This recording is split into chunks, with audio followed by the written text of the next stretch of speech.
Hello, students. Welcome to your economics class.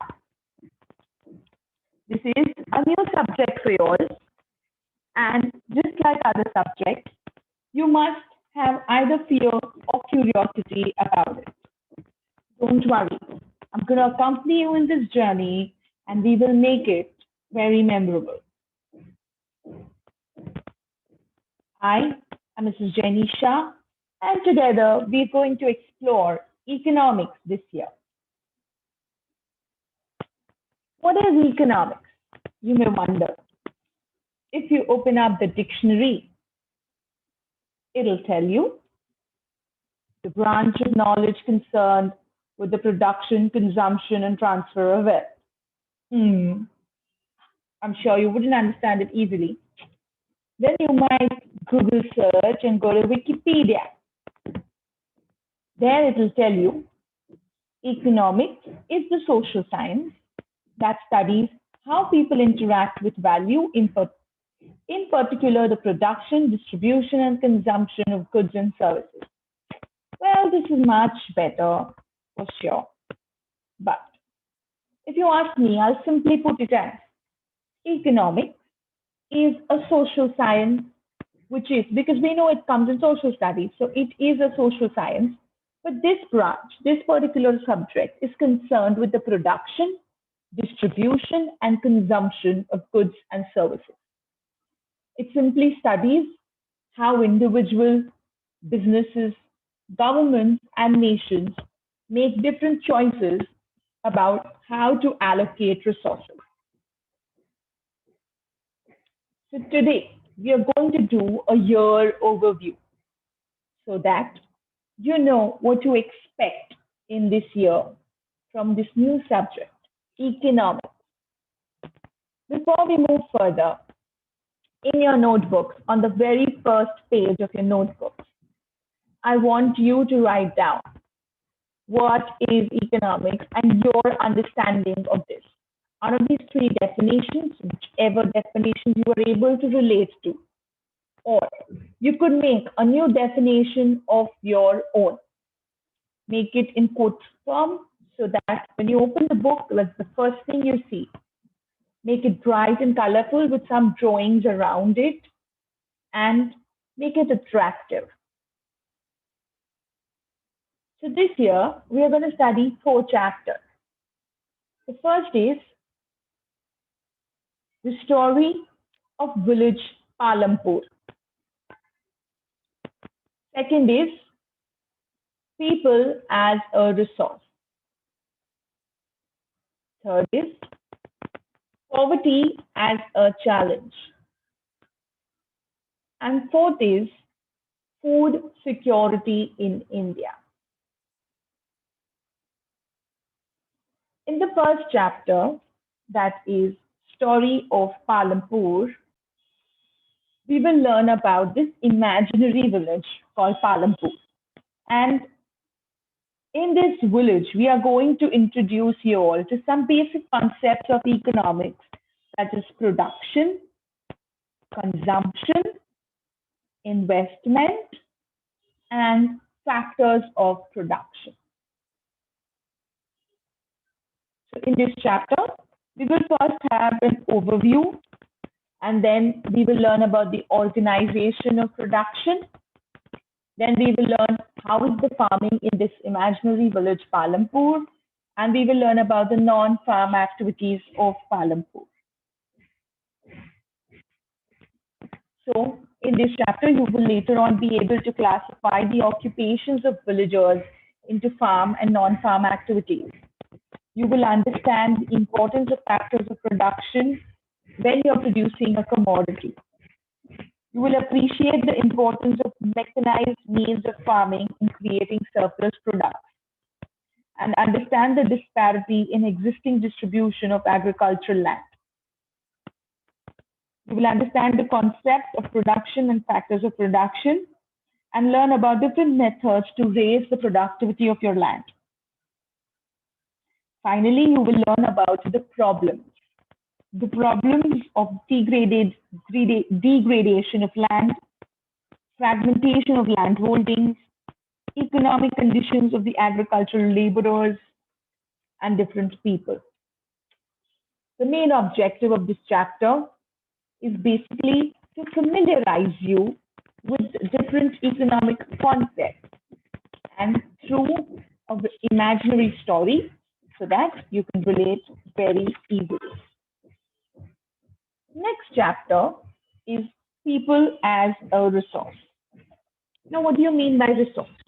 Resource is basically any goods and services that is used for production. It could be natural or it could even be a human resource. In this chapter, we are going to focus on people as a resource. You will understand the concept of human capital and the role of education, health, and environment in human resource development. We will cover economic activities that are done by men and women, the quality of population, and unemployment. You will familiarize yourself with different basic concepts of economics like human capital formation, economic activities, and types of unemployment. You will also be able to classify the economic activities into market and non-market activities. You will be able to understand the importance of health and education in human capital formation. You will be able to understand the difference between disguised and seasonal unemployment. You will be also able to correlate quality of population to literacy rate and life expectancy of population.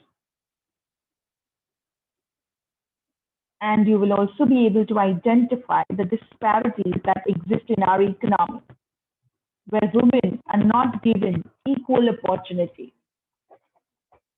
So the main learning objective of this chapter is to understand the demographic concept and how population can be an asset or a liability for the nation.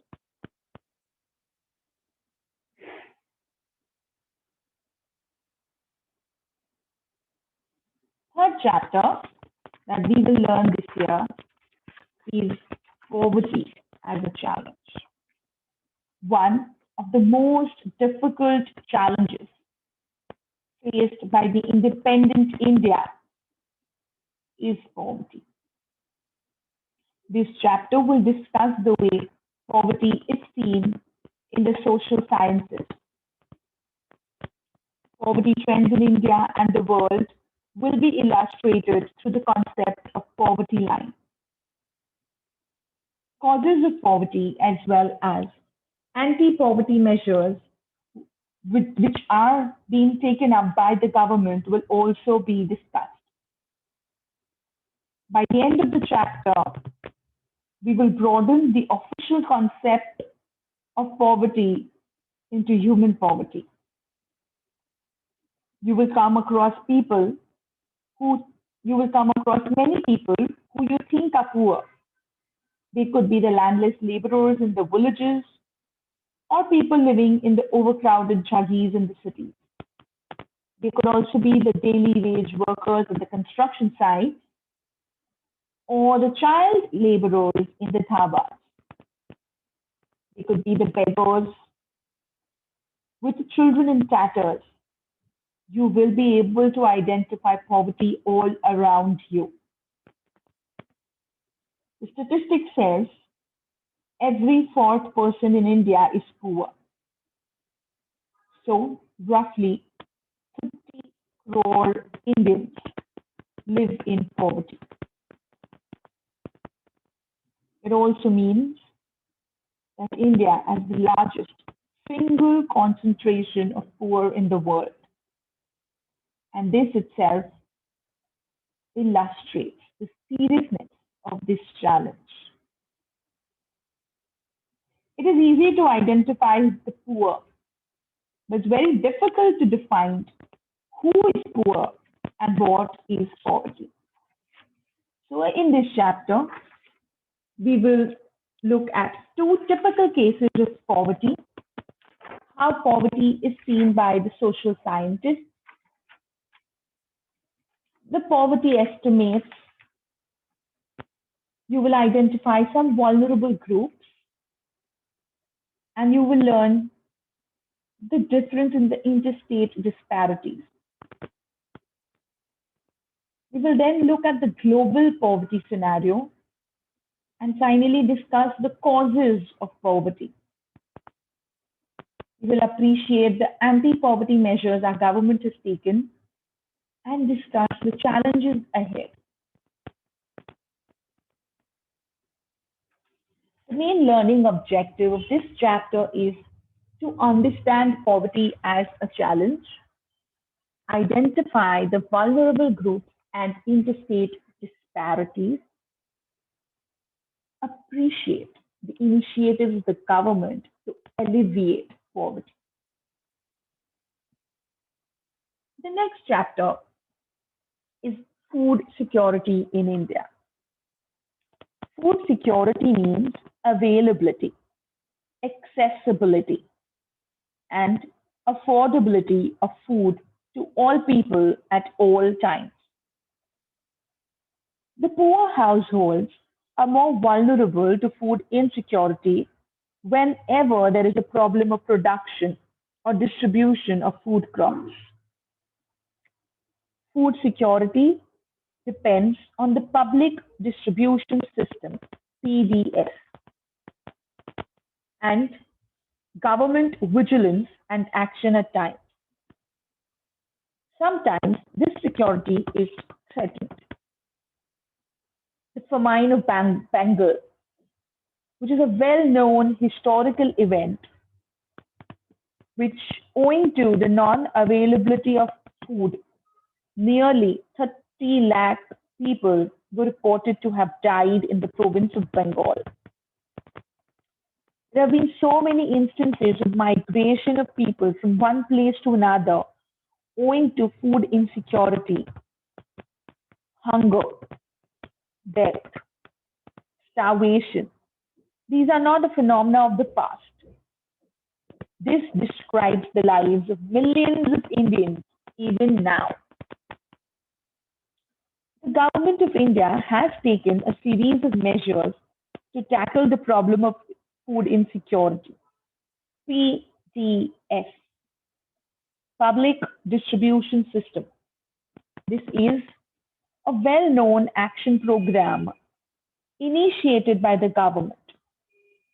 But despite the concerned efforts, the government at best succeeded in grappling with the problem rather than increase in food grain production in the wake of green. But despite the efforts, the government has only succeeded in grappling with the problem rather than solving it for good. In spite of there being a substantial increase in the food grain production because of green revolution and the fact that government is also keeping huge quantities of food grains as buffer stock to cope up with emergency situations, food insecurity still exists. So in this chapter, you will see what is food security, why do we need food security, who are the people or groups who have this food insecurity or who are experiencing insecurity in terms of food. When we look at the scenario of food security in India, we will discuss the concept of buffer stock. We will learn about public distribution system and the current status of public distribution system. So the main learning objective of this chapter would be to understand the concept of food security, appreciate and analyze the role of government in ensuring the food supply. With this, we have come to the end of the year overview. I would like you all to think over this sentence, this quote, that I feel explains a lot of economics in a simple sentence. In your second page of your economics book, you will write this sentence on the top as the topic. Economics is the art to meet unlimited needs with scarce resources. I repeat, economics is the art to meet unlimited needs with scarce resources. I want you to write down 4 to 5 lines that come to your mind.